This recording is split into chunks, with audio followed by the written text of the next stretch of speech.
I had a purpose before everybody had an opinion. The 0-2 pitch, swing and a miss, struck him out. You want Philly? Chase Utley, you are the man. You come out backyard and you try to start something, you always get your butt kicked. The prayers have been answered. How about those Eagles, baby? And Rio Muto can run for days. Can you feel what's about to happen on this field, man? A perfect game. Roy Halladay has thrown the second perfect game in Philadelphia Phillies history. All right, ladies and gentlemen, welcome back to another episode of Philly Talk. Still on the laptop. Thankfully, thanks to my grandma, was able to find the PC part that I needed. There's a whole story on that, but basically the gist of it was my friends and I, before the move, we took out the GPU as to preserve it, to make sure it didn't get damaged during travel. And then I had misplaced it. It was my fault. I misplaced it, but my grandma was able to find it randomly. She was just looking through one of her things of clothes from the move, and she found it in there. And then, after she found it, was on Discord with my friends putting it back, because I'm not really savvy in that sort of area of computers, so they were helping me to figure out where to put it, how to put it back on properly. Got it working. Now the only thing I'm just waiting for is a desk, which is why I apologize now if you hear any noise, because I'm holding the mic, and typically when you're holding the type of mic that I'm using, it makes a lot of noise that gets picked up on the audio. So I apologize if you do hear any noise, but I'm holding the mic still on the laptop just because I'm waiting for a desk, waiting for the moment I can actually set up my PC, so on the laptop for now. So apologize for that. And then the second apology that I owe is to the listeners, because so much Philly talk. I understand, a lot of people want more wrestling, more music. Life is pretty hectic right now with the move, trying to find a job, and I just want to be completely honest and upfront, so I want to try, but at the same time, I don't know, because we still have this whole month of November left and December before we get to the end. So, I'm saying it now, it makes me realize I do have time. So maybe, I might. But if anything, it's because of all this hectic, moving, I haven't really sat down to work on a script for anything, especially wrestling wise. I don't know. I'm really struggling to even think of what to write, because I have some ideas, but I don't really have, not necessarily motivation or passion, but with a lot of wrestling videos that I've done, I've felt very motivated to write them, and right now there's no topic that's sticking out to me to write. And as far as music, I do have a couple things. I have a Kendrick Lamar discography review that I've been working on since I mentioned it, which might have been months ago. But the thing is, that one, I'm really taking my time, more time than I did with the Outcast one. It is taking a while, which is why you'll see it why you see it's been taking so long. I mean, where I think in terms of the script writing, I'm already at I'm approaching 20 pages, and that's the fact that I'm barely getting to starting covering Damn, and then of course I still have to cover Mr. Morale and the Big Steppers. So it is pretty long script, gonna probably be a pretty long video. Really taking my time with it. Probably have taken more time than I have needed to, but I've just been taking a lot of time with that. And then other than that, I don't know, the only other scripts I'm really working on are the year-end stuff, which I feel bad because you have the whole month of November and December, so kind of feel bad. If a video comes out, it'll come out. I'll just have to see, I got to get more on top of these things. But just wanted to be completely upfront and honest. But let's get right into what we're here for, all the different sports. First off, we'll talk about some NFL stuff. What was most surprising? Well, not surprising, but the Falcons beat the Cowboys. They're 6-3 now. Cowboys fall to 3-5. Really not looking good for them, but hey, as an Eagles fan, I welcome it. Ravens blew out the Broncos 41-10. Derrick Henry already has 1,000 yards on the season. Pretty crazy. Anything else that really shocked me or surprised me? Nothing too crazy. The Commanders are still in the lead of the division. Lions beat the Packers. The Rams pulled off a crazy, I don't know, not necessarily upset, but it was a crazy win nonetheless. Nothing too crazy going on there. Basketball, Paul George made his debut yesterday.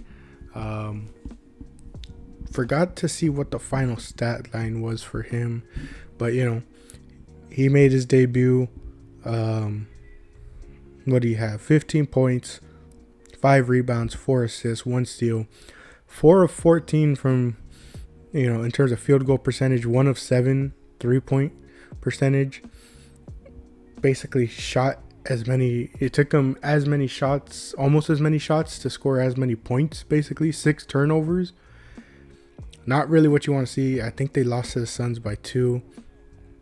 Not really what you want to see in the season debut, and the Sixers, not really what you want to see at all, man, it is hard watching some of these games. They just are awful, they're not doing too hot.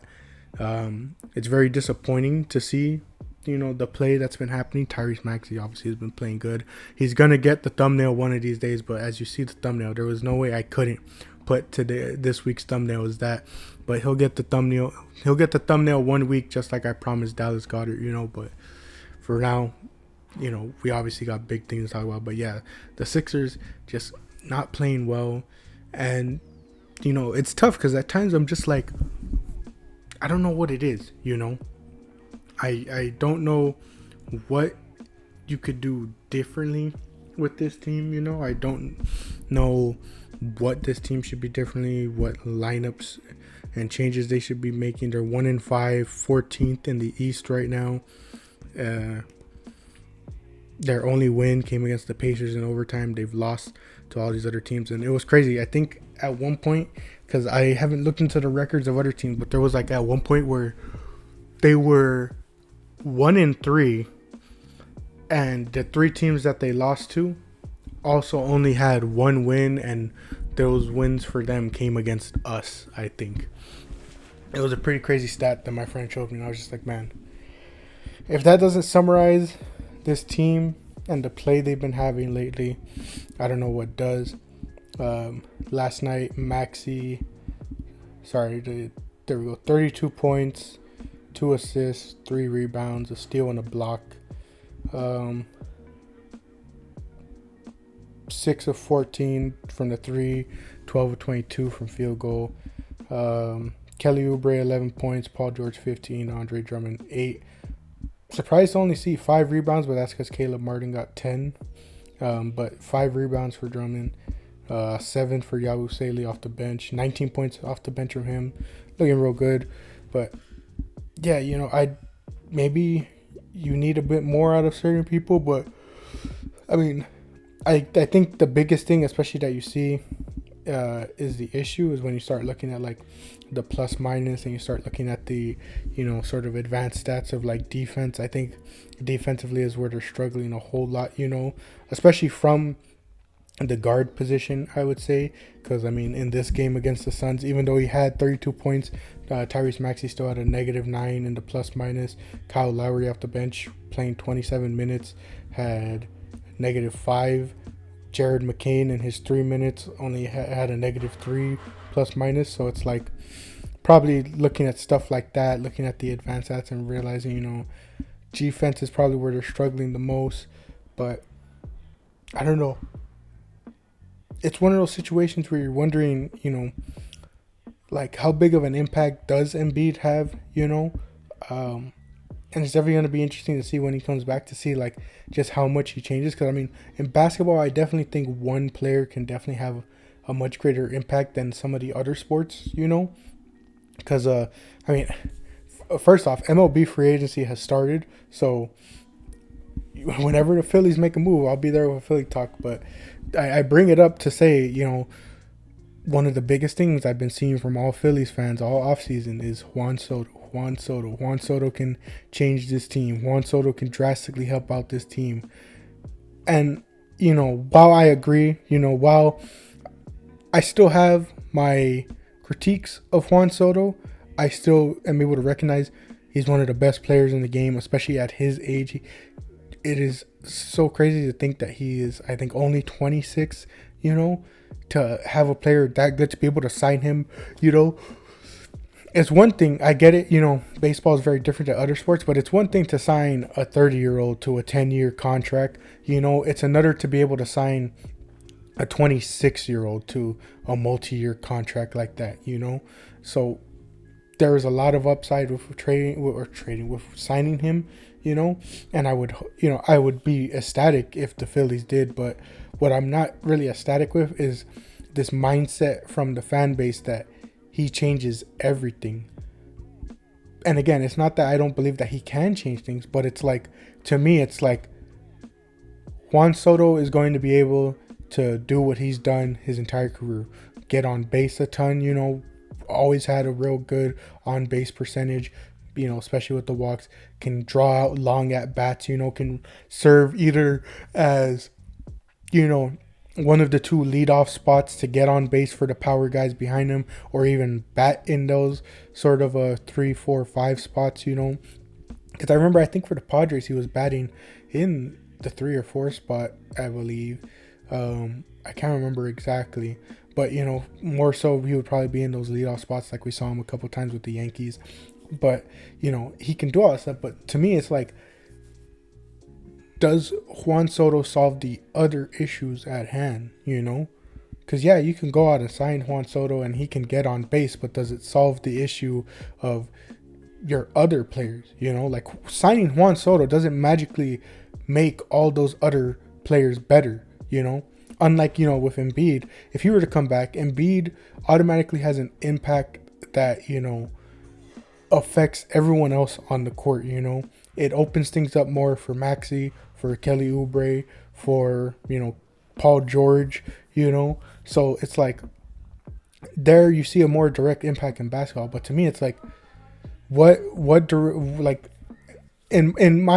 argument I'm basically trying to make is, how does Juan Soto help the other players on our team, because he helps drastically in situations that the Phillies team desperately needs, such as, getting on base, drawing out walks, drawing out at least long at bats, from the pitcher, but does that stop JT Realmuto from going 0 for 10 in the playoffs? Does that stop, Trey Turner and, trying to think. It's funny. Usually we're so able to put Nick Castellanos, but no, I can't put Nick Castellanos after these. But like, guys like Trey Turner, does it stop him from swinging at stuff that's 2 feet off the plate? It's like, how does it solve those issues that we just saw in the playoffs? Guys still swinging at stuff, not having the plate discipline. It's like, how does that help? And maybe it does, maybe it does, but just like, that's sort of my thinking, is that I find it weird that people look at him as this immediate problem solver, when I think it goes beyond him. It goes further, where you need more. I think it's, in a sense, you need more people like him and need more mindsets like Juan Soto than just thinking his overall presence in the lineup is what's going to solve all those issues for us. That's just the way I'm viewing it. Again, I would love to have him. I would love to see what type of impact he would have on a team like the Phillies with his signing. Do I think the Phillies sign him? I mean, Middleton's going out and Middleton's partnering up with all these people to get more money. He himself has been said that, he'll be willing to spend more, probably get us to like the Dodgers threshold of spending money, which, I don't know how much my dad would be a fan of, but, Middleton very much is in that mindset of, hey, if I got to go put together $1 billion team, I'll go do it if it means I get that trophy back, So I don't know if it happens, because, I don't know. To me, it seems more likely he stays in New York with the Yankees, more than likely. Unless some team comes out with like people have been joking around a Chris Bryant Rocky situation, where just some team offers him crazy money. Again, also, that's another thing, is the money he's asking for is kind of crazy to me, just because it's like, I don't know. Ohtani got that much money because he pitches and hits. Regular one-way players getting that much money, I don't know how plausible it is. But then again, those numbers are just rumors. Those numbers are just supposedly leaked, but they're not really true. So gonna be interesting to see just how much money he gets, how many years. What are the options looking like? Definitely gonna be interesting to see. Obviously, it's MLB free agency. They take forever to actually see major signings happen. Like I told my friends as a joke yesterday, I was like, oh, dude, MLB free agency has started. And in parentheses, I was like, we probably won't see any big signings till like December, if anything. But we'll be here. We'll be here watching, waiting for Juan Soto, seeing what he does. Garrett Cole opted back in with the Yankees. Everyone's still waiting to see if Roki gets posted. That's going to be interesting. I can't remember if I mentioned it on the podcast, but I learned about Murakami getting posted, or not getting posted. He's not getting posted this year. More than likely might be next year. I'm just saying, I would really like to see the Phillies at least go out and try and get him next year, I mean, I want them to really start trying to break into that field, but I know it's a lot harder given the fact that they're on the East Coast, and sometimes it might not be up in the, especially because they haven't really had a history. Like I think I mentioned it once, they haven't really had too much of a history, at least as comparison to other teams. But I would like to see them start trying to build that. I mean, they obviously tried with Yamamoto. The rumors we heard is they gave Yamamoto the most money, I think what it was, but it didn't end up signing with us. So I at least like that they're attempting. So next year, hey man, if Alec Boehm for some reason isn't working out, I would very much welcome Murakami. He's a very fun player. I would very much like him. But we'll cut that there with the Phillies, real interesting. The Flyers made a trade yesterday. Don't know too much. I saw it was a defender though. And overall, their play has kind of been confusing. I want to wait a bit more before really going in depth with them on an episode. There's just a couple things that I've been noticing with their play that is very interesting. So want to look more into it before I speak. But let's get into the main event, obviously. The Eagles versus the Jaguars. What a win, 28-23. If you want to go down that route, should have been less because of that fumble return that, should have ruled Saquon Barkley down by contact. I kind of saw what the rest were thinking, but what really opened my eyes to the fact that it shouldn't have counted was the fact that someone said if Saquon had gotten back up, like if let's say he didn't fumble and he didn't trip over and fall to the ground, if he gets back up and continues running, do they allow it? Do they call it dead? More than likely they call it dead and they're like, oh no, he was down by contact, but the fact that he fumbles and they're like, oh no, he wasn't down, even though you see the defender touch him, so it's like very complicated stuff. But also, leave it to us Philly fans to get a win and still find something to complain about. But it is worth noting, definitely should have had a lot more points in this game. Nick Sirianni once again was just way too aggressive, going for it on so many fourth downs. On the day, the Eagles were 0 for 2 on fourth down conversions. And that doesn't even take into account I think they tried a couple of instead of kicking the PAT. Don't really see that here, so I can't remember too well. But, they did a pretty good job in this game of maintaining most of the time of possession, They did a really good job in other areas. They were 9 for 17 on third down conversion, so a lot better than the Jags, 3 for 10.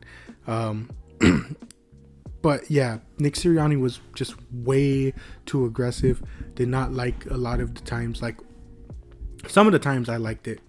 Other times wasn't the biggest fan of, his aggression, just didn't like it, left too many points on the board. Again, we saw another situation where he keeps going for it. He's not kicking these field goals. And then he throws Jake Elliott out there to attempt a field goal and he ends up missing. He did make one earlier in the game. He did have an extra point earlier in the game. But again, it was just one of those situations where I was just so confused. Where I was like, how do you keep doing this to this guy? You know, like he makes the extra point in the first quarter, which again, that's another big thing. We finally scored in the first quarter. It finally happened. You know, was very, very happy. That touchdown to Saquon was amazing from Jalen. What a pass that was. Perfectly in there.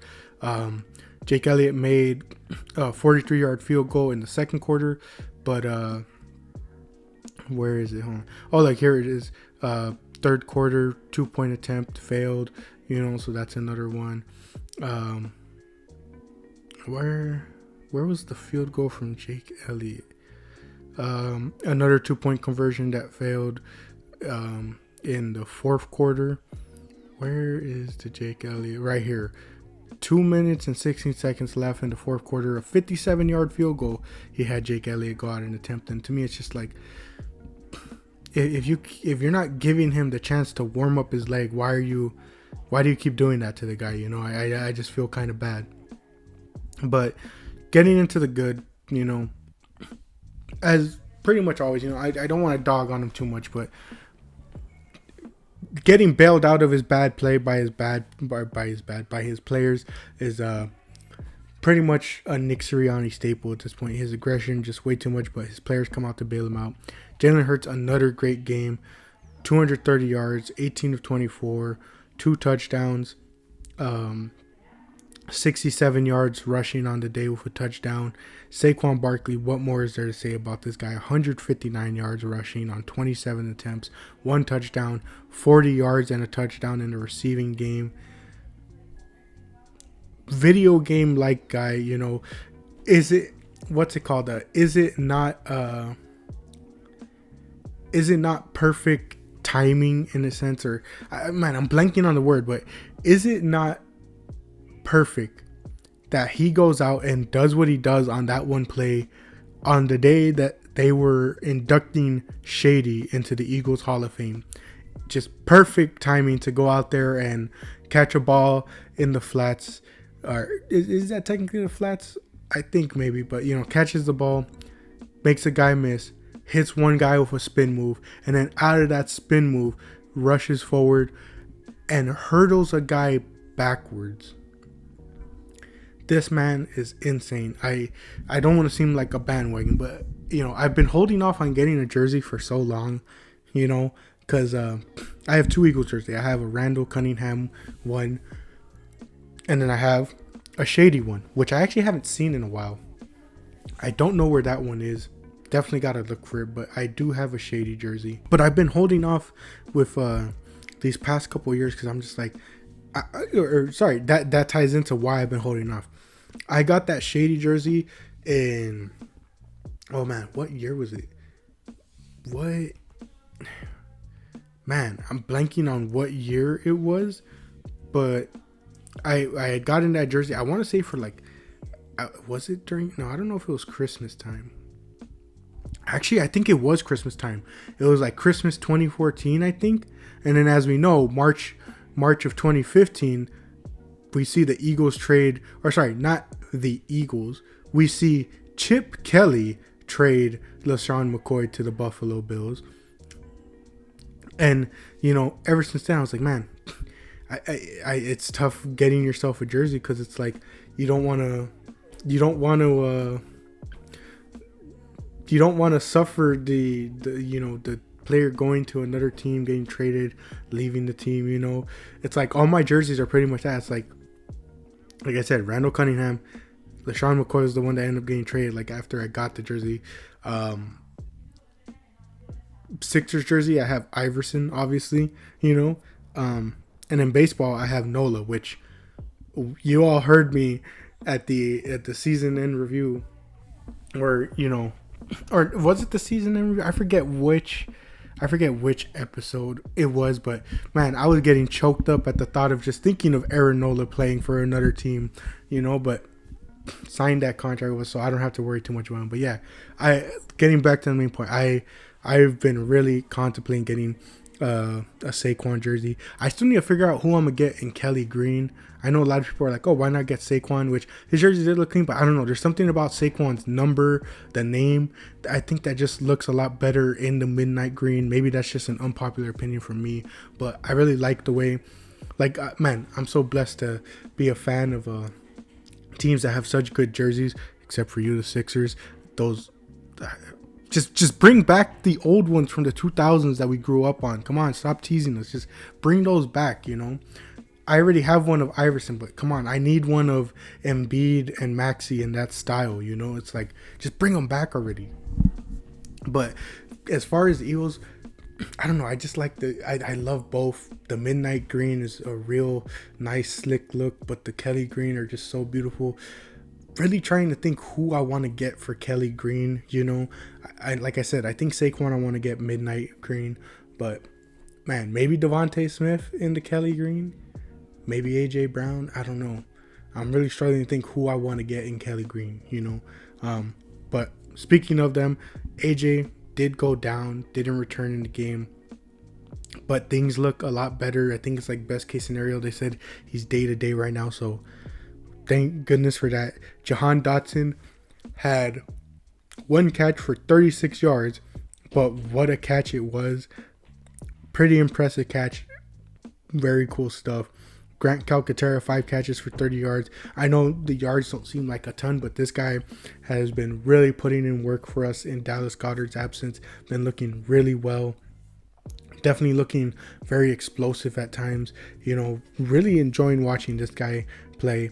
And then, of course, the main guy in the receiving core of today's game, you know. The guy who could be a number one receiver on a lot of different teams. The guy who was told he was too small to, you know, work out in the NFL, even though he won a Heisman and was one of the most dominant receivers in college that season. Devontae Smith, 4 catches, 87 yards and a touchdown. The longest being 46 yards, which was the touchdown play. What a throw from Jalen Hurts to get it in there, and what a catch from Smithy to get it in there. I have to give props to both men, because Jalen Hurts, man, what a perfect pass that was. Because if that pass is just maybe even an inch shorter or longer, I don't know if Devontae's able to make that catch. I don't know if he's able, you know, to get his feet properly in bounds if that ball is even off just by a little bit. But Jalen got it in there perfectly. What an amazing catch from Devontae Smith. Would have been the whole talking point of the game had Saquon not done that reverse hurdle, you know. Amazing stuff. And then we turn over to the defensive side. 10 tackles from Zach Bond, 7 of them solo, a tackle for loss as well, 2 passes defended, including an insane interception. I know I don't want to get my hopes up too much, because we know how Howie Roseman is, but if I'm Howie Roseman, I'm trying everything to get this guy signed to an extension. You know, what a magnificent signing this guy has been. He's been playing incredible for us. On the other side of the linebacking core, Nakobe Dean gets that game-sealing interception in the end zone. Amazing stuff there. Josh Sweat, 2 sacks on the day, 2 tackles for losses as well, 3 hits on the QB. And then everyone else played pretty well. Jalen Carter and Jordan Davis, you know, nothing too much in the box scores, but they did a pretty good job, I think. Chauncey had a couple of drop picks, but, you know, glad to just see him out there in coverage, you know, doing well. Reed Blankenship was doing pretty well. And then, of course, the main talking about, who would have thought that the main talking point for the Eagles defense at this point in the season would have been that DB room. Quinyon Mitchell, Cooper DeJean, and Isaiah Rodgers were all pretty amazing in this game. Again, Quinyon Mitchell probably targeted only maybe once or twice in this game. Cooper DeJean holding things down in the slot. I can't believe this is real life. You know, I'm so used to not watching too many, you know, great players in the secondary. You know, obviously you've had your Malcolm Jenkins, your Brian Dawkins, you know, it's funny to mention him along in these names I just mentioned, but, you know, you got to give him props for that season. Patrick Robinson was holding things down for us at corner during that Super Bowl run, you know. And it's not to say that the Eagles have never had. I mean, you can even go back further with guys like Seth Joyner, but mainly it's just corner and linebacker. As of late, sorry, why did I say Seth Joyner? Seth Joyner was the linebacker. Oh my gosh, I'm blanking on the corner that used to play for us during the same time as Seth Joyner. Was it Eric Allen? It might have been Eric Allen. Hold on, now I gotta check this. Okay, yeah, I think it was Eric Allen. I know he played 1988. I think that's around the same time as Joyner. But getting back to the main point, as of late, the corner and linebacker positions haven't been a big priority a lot of times for the Eagles. We've seen it especially a lot of times in drafts where we're like, oh man, this linebacker is available for them to draft, and they don't draft them. They choose for other positions, which has worked out a lot of different times, going for working in the trenches more, but they haven't really put a lot of focus on on these positions. And so now it's crazy to think and see, to see them have Quinyon Mitchell, have Cooper DeJean, have Isaiah Rodgers putting in that work with guys like Chauncey and Reed in the safety boxes to help them out. That's not even to mention, for the couple of plays that they come in, guys like Eli Ricks and Keely Ringo helping out, So I'm just super happy to see. Wasn't too happy with the defense in the second half. They were doing really well in the first half, but the second half, they still held, they still held at points, but they let up 16. Or sorry, they didn't let up 16, because again, that came from a fumble recovery, but they let Trevor Lawrence and the Jaguars score in the third quarter. They let them score, in the fourth quarter with about 4 minutes left. So I wanted to see a lot better out of them in the second half, but there were still some very big old bright points, especially like I said in the secondary. Just absolutely amazing play. Is it too crazy to say already that Quinyon Mitchell might get all pro as a rookie? Just absolutely shut down. And I saw the funniest tweet where it was like, thank goodness Quinyon Mitchell went to Toledo and Cooper DeJean was white, because it's absolutely amazing to think that those two players fell to the Eagles coming off a season where they were 11-6. Usually those, obviously with a good scouting department and a good draft, you can still get good players with those like later picks, but players like Quinyon Mitchell aren't supposed to fall that far to teams like that, but yet he does, because he comes from a small school. And it makes me wonder, because there is some credibility to that whole, well, they didn't play top tier competition in college, but it just makes me wonder, does that narrative ever go away when you start seeing guys like Quinyon Mitchell, or do you just view them as outliers, and think, well, that's just an outlier situation? The data supports that, most of these players who come from small time schools don't actually translate that well to the NFL. Definitely interested to see, what happens with that whole narrative. But overall, a very good win for this team. And now we look over to next week, where we have the Dallas Cowboys in Dallas. And man, usually you're more excited for this, man. Usually you're more hyped. But man, Cowboys fans, you're already coming out with the excuses. You're already coming out saying, oh, if they win, it doesn't count because we're a bad team, because Dak might not play, this and that. Already being sore losers before the game has even started. Oh, the game doesn't count because we have a bad team, but if you guys somehow beat us, oh, you're going to be rubbing it in our faces and going crazy like you guys just won the Super Bowl. My goodness, man. If that's the mindset we're going to be having, then let's go back through history and just start taking wins off the board on all our teams who have won when another team was doing bad, man, talk about sore losers, man. To have that mindset before a game even starts, to be like, oh, well, the win doesn't count because we're a bad team and this and this and this. It's like, dang, you guys are already thinking you're going to lose. At least have some confidence and hope in your team. I get it. You guys have been playing pretty terribly. There isn't a lot to be excited about with Mike McCarthy as your coach and Dak with that big old contract, and just all the sort of mishaps that have been happening with your team. But come on, man, have a bit more confidence, have a bit more hope. You're sounding like me talking about the Phillies after the All-Star break, where I was just like, man, this team is playing terrible. It's like, come on, have some confidence, man. I get it, you're 3-5, but dang, to spend this entire week leading up to the game just talking about the fact that you're already writing like, if we win, you're writing it off as, oh, our team is bad. It's like, my goodness, then should we start taking wins off of everyone? Should we start putting little asterisks above every person's win when they beat up on a team like the Browns? All jokes though, but very excited for this game. Hoping Jalen Hurts can finally get a W in Dallas, because I think since he's been starter, or since he started playing, he hasn't won in Dallas, I don't think. And then of course after that, gotta look towards the Commanders, man. That's gonna be a real interesting game. Definitely going to be very telling about the division and really about the Commanders, because I'm really interested. I really want to start looking and asking more Commander fans about their team, because I want to know, it's like, do you guys see any holes in this team? Do you guys, feel confident? Do you feel like it's momentum? Do you feel like, like, I don't know, like, I'm not trying to downplay the Commanders. They've been playing really well, but like, it's just weird given the fact that their offseason, everyone kind of wrote them off, and now they're doing this well. And I just want to like ask Commander fans, I'm like, were you expecting this?